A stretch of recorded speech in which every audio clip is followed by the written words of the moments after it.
Halo semuanya, selamat datang kembali. Pernah nggak sih kalian lagi kumpul bareng teman, terus tiba-tiba ada yang bilang, "Eh, kamu kan anak psikologi, coba tebak, aku lagi mikirin apa?" Stereotip ini sering banget bikin kita risih, karena seolah-olah psikologi itu ilmu ramalan, atau baca kartu tarot. Padahal, psikologi adalah sebuah disiplin ilmu yang sangat logis dan berbasis data. Di video kali ini, kita akan mengupas tuntas apa itu psikologi, bagaimana sejarahnya bertransformasi dari filsafat menjadi sains, hingga kenapa ilmu ini menjadi kunci penting untuk memahami dinamika dunia modern saat ini. Mari kita mulai.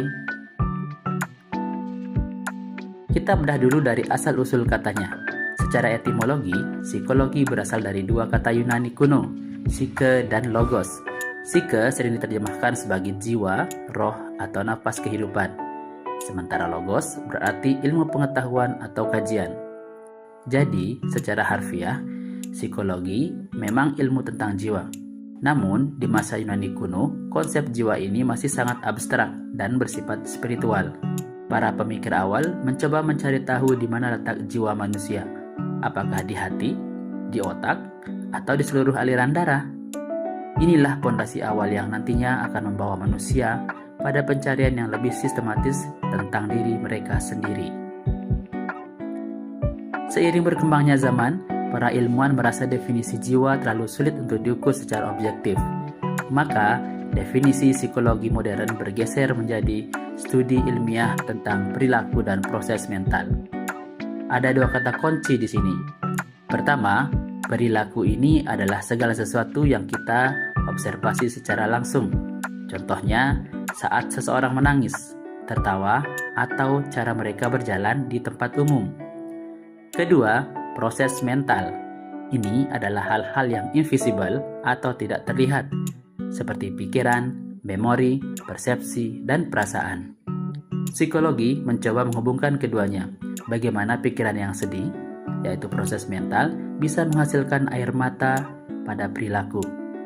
Inilah yang membuat psikologi menjadi ilmu yang sangat menarik, karena kita belajar tentang apa yang tampak dan apa yang tersembunyi. Dulu, kalau mau belajar tentang manusia, kamu harus belajar filsafat. Tokoh-tokoh seperti Aristoteles atau Plato berteori tentang ingatan dan motivasi hanya melalui perenungan. Tapi, revolusi terjadi di tahun 1879. Seorang pria bernama Wilhelm Wundt mendirikan laboratorium psikologi formal pertama di Universitas Leipzig, Jerman. Wundt ingin psikologi diperlakukan sama seperti ilmu fisika atau kimia. Artinya, harus ada eksperimen, ada pengukuran, dan ada bukti.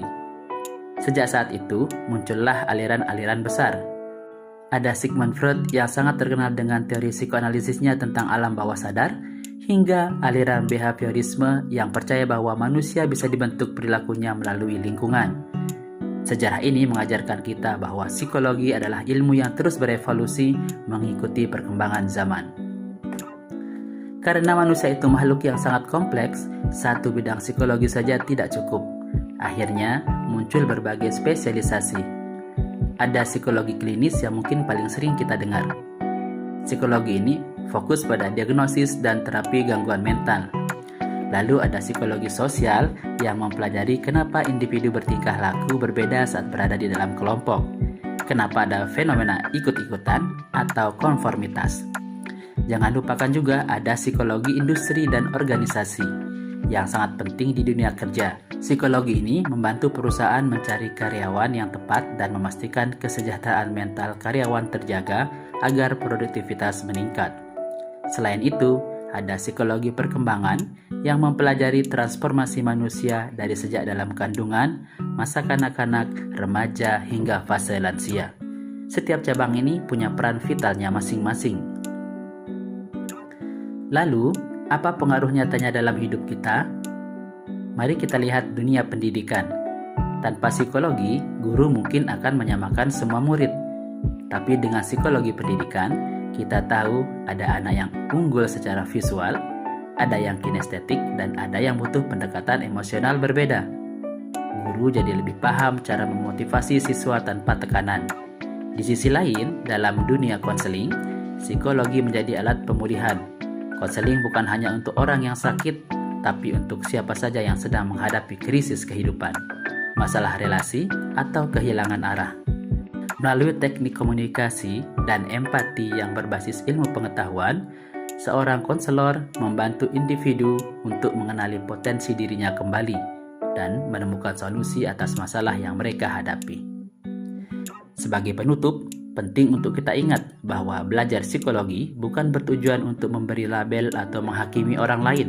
Sebaliknya, psikologi hadir agar kita bisa lebih bijaksana dalam memandang diri sendiri dan sesama. Dengan memahami motif di balik perilaku manusia, kita bisa membangun hubungan yang lebih sehat dan masyarakat yang lebih berempati. Nah, dari sejarah hingga cabang-cabang yang sudah kita bahas tadi, bagian mana yang menurut kalian paling relevan dengan hidup kalian saat ini? Atau mungkin kalian punya pertanyaan spesifik tentang salah satu cabangnya? Yuk kita diskusikan di kolom komentar. Terima kasih sudah menonton dan sampai jumpa.